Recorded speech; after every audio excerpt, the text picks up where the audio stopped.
இன்றைக்கி அரியமானில் இருக்கோம். அரியமான் பீச்சில், குச்சி பீச்சில் செம்ம என்ஜாய்மெண்ட்டு, சூப்பரான ஒரு என்ஜாய்மெண்ட்டு. நேற்று பொங்கல் விழாலாம் வச்சுட்டு இங்கே வந்த உடனே இதெல்லாம் பார்த்த உடனே ஒரு ஐடியா எனக்கு வந்தது.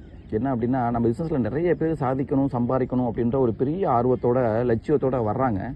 வந்துட்டு இதை எப்படி செய்யணுன்றது பேசிக்காக கற்றுக்காமையே என்ன பண்ணுறாங்கன்னா வெளில போகிறாங்க. அதுக்கு காரணம் என்னன்னு கேட்டால், நான் 5 பேரை பார்த்தேன், 2 பேரை பார்த்தேன், 3 பேரை பார்த்தேன், யாருமே ஐடியா எடுக்கலை, பொருளை வாங்கலை, யாருமே ஓகே சொல்லலை அப்படின்ட்டு என்ன பண்ணுறாங்கன்னா பிஸ்னஸை விட்டு வெளில ஏறுறாங்க. நான் உங்கள் எல்லாரும் சொல்லக்கூடிய விஷயம் என்னென்னா, நம்முடைய பிஸ்னஸில் வந்து நேம் லிஸ்ட்டு தான் நம்முடைய அசட்டு, நம்முடைய சொத்தே. இந்த பிஸ்னஸை பொறுத்த வரைக்கும் நீங்கள் எந்த அளவுக்கு அதிகமான நபர்களுக்கு வாய்ப்பை கொடுக்குறீங்களோ அந்த அளவுக்கு தான் பிஸ்னஸ் வரும்.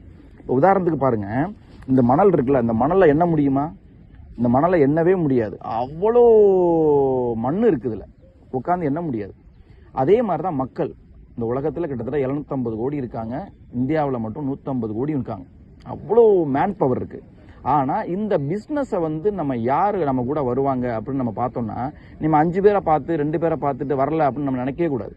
நீங்கள் 2 பேர் வரணும், 5 பேர் உங்கள் டீமில் வரணும்னா நீங்கள் எப்படி வாய்ப்பு கொடுக்கணும் தெரியுமா? இவ்வளோ பேருக்கு வாய்ப்பு கொடுக்கணும். இந்த எண்ணில் அடங்காத நபர்களுக்கு நீங்கள் வாய்ப்பை கொடுக்கணும். நீங்கள் எண்ணில் அடங்காத நபர்களுக்கு நீங்கள் வாய்ப்பை கொடுத்தீங்கன்னா தான், இந்த மாதிரி எண்ணில் அடங்காத நபர்களுக்கு நீங்கள் வாய்ப்பை கொடுத்தீங்கன்னா தான் அதில் எவ்வளோ பேர் வருவாங்கன்னு பார்ப்போம். இங்கே பாருங்கள், நம்ம வாய்ப்பை கொடுத்தது எவ்வளோ பேர், என்ட்ரி எடுத்தது எவ்வளோ பேர், இவ்வளோ தான் என்ட்ரி எடுப்பாங்க. அப்போ வாய்ப்பு எவ்வளோ கொடுக்கணும்? இவ்வளவு கொடுக்கணும். இவ்வளவு பாருங்கள், இவ்வளவு வாய்ப்பை கொடுத்தோம்னா என்ட்ரி எத்தனை வரும்? இதில் எவ்வளோ பேர் இருப்பாங்க? எண்ணில் அடங்காத நபர்கள் இருப்பாங்க. அப்போ இவ்வளோ பேருக்கு நம்ம வாய்ப்பு கொடுக்கணும். இவ்வளோ பேர் வாய்ப்பை கொடுத்தோம்னா எவ்வளோ பேர் வருவாங்க பாருங்கள். நம்ம இந்த சல்லடையை நம்ம நிரப்பணும்னா எவ்வளோ பேருக்கு வாய்ப்பு கொடுக்கணும்? உங்கள் டீம் பெரிய டீம் ஆகணும்னா எவ்வளோ பேருக்கு நீங்கள் வாய்ப்பை கொடுக்கணும் பாருங்கள். எவ்வளோ பேருக்கு வாய்ப்பு கொடுக்கணும் பாருங்கள். வாய்ப்பை கொடுத்துக்கிட்டே இருக்கணும். வாய்ப்பை கொடுக்கறத வந்து நம்ம நிறுத்தவே கூடாது. எக்காரணத்தை கொண்டும் எந்த சூழ்நிலையும் பிஸ்னஸ் ப்ரெசன்டேஷன் கொடுக்கறத நம்ம என்ன பண்ணக்கூடாது?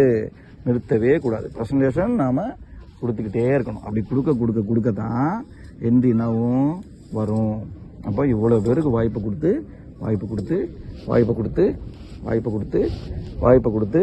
நம்ம பண்ணியிருக்கோம். இப்போ இத்தனை பேருக்கு வாய்ப்பு கொடுத்ததுக்கு அப்புறம் இவ்வளோ என்ட்ரி தான் என்ன ஆயிருக்கு, வந்திருக்கு. இதை நீங்கள் புரிஞ்சுக்கணும்.